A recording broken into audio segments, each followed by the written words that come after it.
எல்லாருக்கும் வணக்கம். நான் மைக்கேல். படம் பார்த்துருப்பீங்க, உங்களுக்கெல்லாம் பிடிச்சிருக்கும்னு நம்புகிறேன். ஸோ அடுத்தது யாராச்சும் கேட்டிங்கன்னா அதுக்கு தகுந்த மாதிரி பதில் சொல்லலாம். Any questions? அடிக்கடி இளமையாக மாறணும்ட்டு அந்த வேறு அந்த இதெல்லாம் பண்ணுறீங்க, நல்லா இருந்தது. சரிங்கண்ணா. சும்மா அந்த அமானுஷ சக்தி தரசில அலையிறது அந்த மாதிரிலாம் காட்டாமல் வித்தியாசமாக இருந்தது. ஆனால் அடிக்கடி இளமையை வர வச்சுட்டு அந்த இளமையோட எதுவும் செய்கிற மாதிரி ஒரு சீன் கூட இல்லையே, அது வருத்தமாக இருக்கும். ஆனால் அதுக்கு முழுக்க காரணம் டைரக்டர் தான். அவரை தான் சொல்லிட்டு தான் நம்ம அதை பண்ணியிருப்போம். நம்ம இளமையோட இருக்கணும்னு நினைச்சோம்னா ஆமாம், அதை வச்சுட்டு என்னென்ன பண்ணணும்னு நினைப்போம் இல்லையா? அந்த சீன்ஸை ஏன் காட்டலாம் இருந்தால் இன்னும் படம் டெப்த்தாக இருக்கும். சரிண்ணா. சரி சரிண்ணா. இன்னும் டெப்த்தாக இருக்கும். சரிண்ணா, நாங்கள் இதை எடுத்துக்கிறோம். So director sir second part 2ல் அதை திருத்தி பாரு. ஏ சர்டிஃபிகேட் கொடுத்துட்டு போகிறாங்கன்ட்டு வேணாம்னு விட்டீங்களா? ஆமாம், அதுவும் ஒரு காரணம்ண்ணா. இல்லை, எப்பவுமே ஹீரோவா நடிக்கிற ஒரு கேரக்டர் திடீர்னு இப்படி ஒரு வில்லன் கேரக்டர் பண்ணிருக்கீங்க. ஆனால் இல்லைண்ணா, நான் எப்பவுமே ஹீரோவை மட்டும் பண்ணுவேன் அப்படின்றது நான் என்றைக்குமே ரெஜிஸ்டர் பண்ணதில்லை. எல்லா கேரக்டர்ஸ் ஒரு பெர்ஃபார்மராக எல்லா கேரக்டரும் பண்ணணுன்றது தான் என்னோட ஆசை. ஸோ ஒரே ஒரு கேரக்டர் வேல்யூக்குள்ளே மட்டும் சிக்கிக்கக்கூடாது அப்படின்றது தான். ஸோ அதனால தான் இந்த ஒரு வித்தியாசமான முயற்சியை எடுத்தேன். மைக்கேல் அவர்களுக்கு கதை சொல்லும் போது எப்படி இருந்தது? ஏன்னா படமாக பார்க்கும்போது உங்களுக்கே தெரிஞ்சிருக்கும். இப்போ கதை நீங்கள் நல்ல ஒரு அப்கமிங்கில் வந்துட்டுருக்கீங்க. இந்த கதையை எப்படி சூஸ் பண்ணீங்க?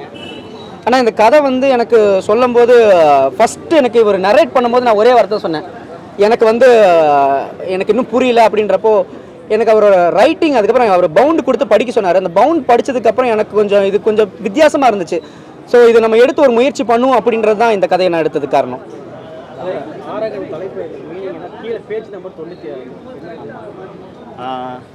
எல்லாருக்கும் வணக்கம். என்னோடய பேர் அருண் கேஆர். இந்த ஆரகன் படத்தோட ஃபிலிம் டைரக்டர். எல்லாத்துக்கும் நான் முதல்ல ஒரு வேண்டுகோள் என்னென்னா, இந்த படத்தோட ஐடியாலஜியை நீங்கள் ரிவ்யூ போடுறீங்க, நிறையா பார்த்துருக்கேன். இது வரைக்கும் எந்த ரிவ்யூலையும் படத்தோட கதையை சொன்னதில்லை. அதே மாதிரி இதோட ஐடியாலஜியை மட்டும் கொஞ்ச நாள் காப்பாற்றினீங்கன்னா ரொம்ப நல்லாயிருக்கும். ஏன்னா ஆடியன்ஸ்க்கு தேட்டருக்கு வரவங்க அந்த ட்விஸ்ட்டு அதுக்காக தான் வராங்க. ஸோ அதனால் அந்த ஐடியாலஜியை மட்டும் கொஞ்சம் தம்ப்நெயிலில், ஏன்னா இப்போ நிறைய பேர் தம்ப்நெயிலே கூட ரிலீஸ் பண்ணுறாங்க, அந்த படத்தோட கதையை சொல்கிறாங்க. என்னன்னா கொஞ்சம் ஒரு 3 நாள் 4 நாள் வரைக்கும் இந்த கதையை கொஞ்சம் காப்பாற்றி எடுத்துகிட்டு போகணும்னு அவங்ககிட்ட ரொம்ப தாழ்மையாக கேட்டுக்கிறேன். சொல்ல முடியாது. சரிங்களா? இப்போ அரகன் பேஜ் நம்பர் 96. ஆமாம். என்னன்னா ஆரகன் அதோட அர்த்தம் என்னன்னா, அது ஒரு கல்வன், கபடன், அழிக்கக்கூடியவன், இந்த மாதிரியான பொருளும் அதில் இருக்குது. பேஜ் நம்பர் 96 அப்படின்னா அவனோட 96வது பக்கம் தான் இந்த படம்.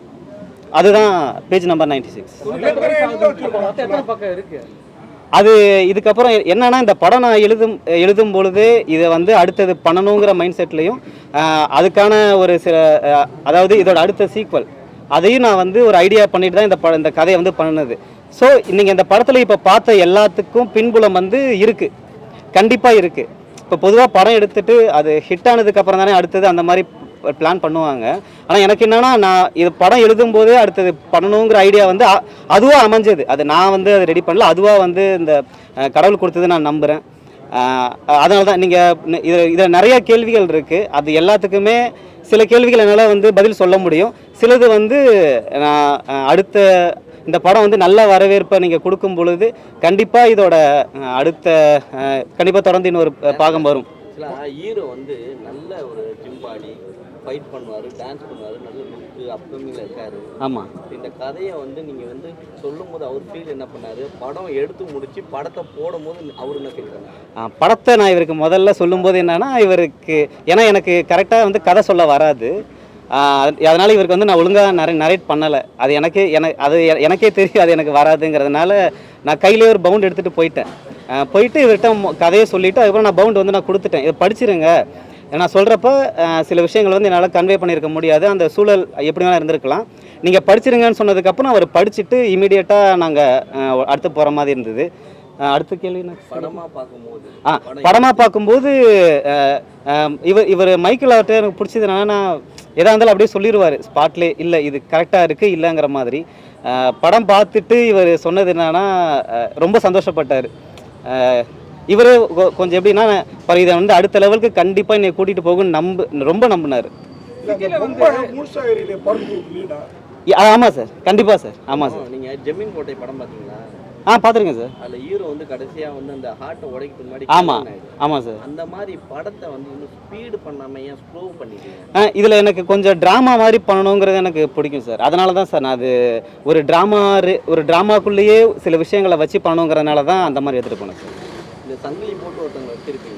ஆமாம் சார். ஆமாம் சார். அவங்கள ஏன் வச்சிருக்கீங்கன்னு ஒரு இதுவும் இல்லை. ஆமாம் இல்லை சார், இருக்குது சார். அதில் அது ஏன் அப்படிங்கிறது ஆமாம் என்னன்னா இந்த படத்தில் நீங்கள் கேட்குற எல்லாத்துக்குமே படத்துக்குள்ளேயே பதில் இருக்குது. அது எப்படின்னா ஒரு வார்த்தையிலே கடந்து போகும், ஒரு சீன்லேயே கடந்து போகும், சிலது ஒரு சின்ன ஷார்ட்ஸ்குள்ளேயே கடந்து போகும். ஸோ எல்லாத்துக்குமே கேள்வி எல்லாத்துக்குமே அந்த பதில் வந்து அந்த படத்துக்குள்ளேயே இருக்குது. சார் கலைஞரோட இளமையை காட்டவே இல்லையே, இவங்களை கழுவியாக்கி காட்டிட்டீங்க. அது நீங்கள் சாரி ஏன்னா அப்போ கண்டிப்பாக அப்போ நான் 5 பார்ட் 6 பார்ட் போகணும். ஆமாம் சார். இது ஓகே சார். என்னன்னா இதுதான் உங்களுக்கு வேண்டுகோள் என்னன்னா படத்தை பற்றினா அந்த ஐடியாலஜி மட்டும் தயவு செஞ்சு உங்களுக்கு எப்படி காலில் விழுன்னு சொன்னீங்கன்னா போதும், நான் அப்படி விழுந்துடுறேன். யாருமே சொல்ல மாட்டாங்க. சரி, ஒரு 4 நாள் மட்டும் எனக்காக கொஞ்சம் இந்த படத்தோட கதையை மட்டும் கொஞ்சம் கொஞ்சம் ஸ்லோவா இருக்கலாம், நல்லா இருக்குது. ஆனா அந்த இவங்க உருவம் மாறுது, இவங்க ட்ரெஸ் எப்படி அதே அளவெடுத்து உங்களுக்கு மாறுது. அது பெரிய எனக்கு ப்ரீ ப்ரொடக்ஷனே ஒரு 6 மாதம் கிட்ட இதான் சார் வேலை. அது எப்படி எல்லாத்தையும் மேட்ச் பண்ணணுங்கிறது. என்ன மேட்டர்னா இப்போ அதில் அவங்களுக்கு பண்ண இது எல்லாமே சேம் ஹைட்டில் இருக்கிற மாதிரியான ஆட்கள் வச்சு தான் பண்ணோம். ஸோ இப்போ ஓல்ட் ஆகும்போது அவங்களுடைய உடம்பு கம்மியாகும், இதெல்லாம் இருக்கும் இல்லையா. ஸோ அது மாதிரி தான்.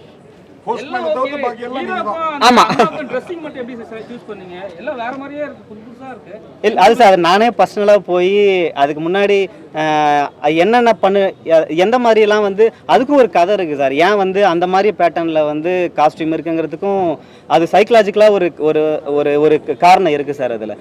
அதனால் இது நானே போய் பர்சனலாக அந்த ட்ரெஸ் எல்லாம் செலக்ட் பண்ணதான் சார். நானும் காஸ்டியூம் டிசைனர்.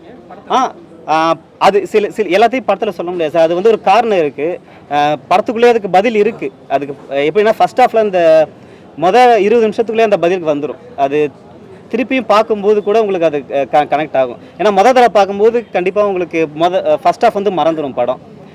நீங்கள் மறுபடியும் 2வது தடவை பார்க்கும்போது எல்லாமே கனெக்ட் ஆகும். ஓ இதுக்கு தான் இது வந்துச்சோ, இதுக்கு தான் இது வந்துச்சோ அப்படின்ட்டு. அது தெரியும். அது என்னன்னா டைட்டில்லையே வந்து கதை தெரிஞ்சிச்சுன்னா அப்புறம் நிறைய பேர் வர மாட்டாங்க. முதல் லுங்கிக்கு மேட்சா சட்டை போட்டது இந்த படம்.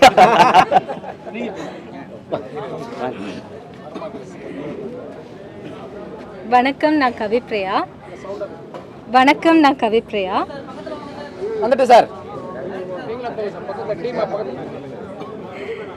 ஸோ ஆரகன் மூவியில் நான் தான் ஃபீமேல் லீடாக பண்ணியிருக்கேன். நான் பேசிக்காக ஸ்ரீலங்கன். ஸோ என்னோடய ஃபர்ஸ்ட் ஃபில்ம் இந்தியன் சினிமாவில் என்னோட முதல் திரைப்படம் இது. நீங்களாம் சப்போர்ட் பண்ணுவீங்க அப்படின்னு நான் நம்புகிறேன்.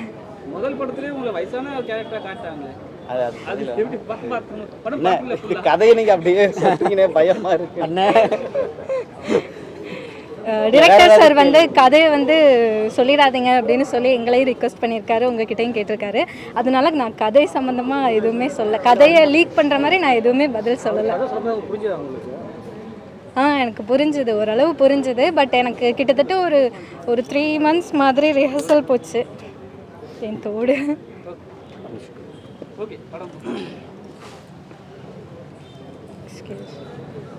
எக்ஸ்கியூஸ் மேடம், அதே மாதிரி பெண்கள் பொதுவாக இளமையாக இருக்கிறத தான் விரும்புவாங்க.